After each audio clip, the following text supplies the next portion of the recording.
Howdy everyone. As you can see, I'm driving, so I've got to be careful here. Wanted to give a little update. Got good news, bad news, some good news.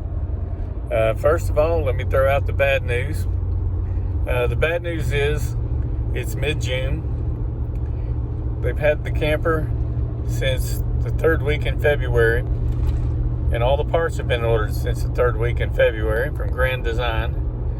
And the ceiling panels are still not in.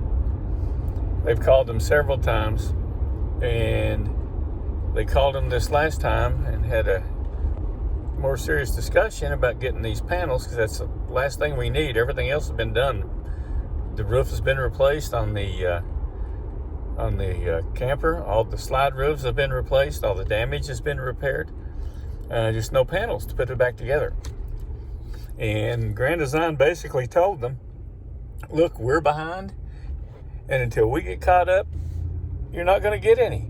So you'll get them when you get them. Well, that's the bad news. So Lord knows we're looking at probably towards the end of the camping season, would be my estimate, with all that's going on in the camper manufacturing industry.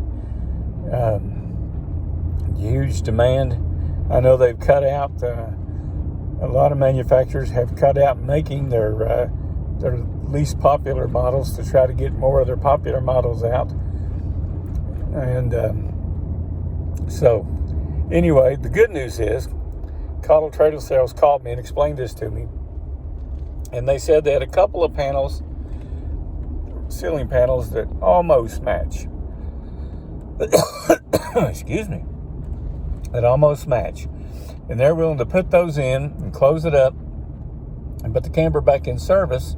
And then at the end of the season, come and get the camper, take it back when they've gotten the ceiling panels, and replace them with the factory panels. So at least we get to get some camping done. So I think that's good news. I really appreciate them making that offer and being willing to do that. You know, it's going to cost them more than what they bid. Let me change arms here so I can turn.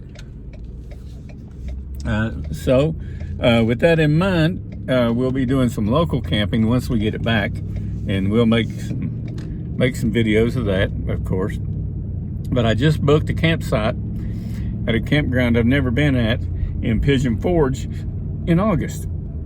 Now, the cool thing about that, that weekend that we're there, there is a hot air balloon festival just over from Pigeon Forge. So we intend to take you all there and let you see that too. And of course, we'll let you see the campground and what's going on in Pigeon Forge post-pandemic, if you know what I'm saying, and get you filled in there. So that's what's going on. That's what's on our agenda. And so hopefully we'll get her done. Hope this all works out the way I hope it does. I've thrown away a deposit, but surely to goodness, he's had those panels in place. I think we'll have the camper back in a couple of weeks, or that's the way he talked at the latest. So we're getting excited. Looks like we are going to get a little camping in this season, although I was starting to doubt it. Railroad tracks, that's what all the bouncing is. So I was starting to doubt it. All right, guys, I will keep you informed. Be patient with me while we're not able to put out videos on camping because, well, you know, Mother Nature has thrown a block on camping, and the run on campers has thrown a double block. So we'll see what we can do. COVID, you stink, buddy. Talk to you all later.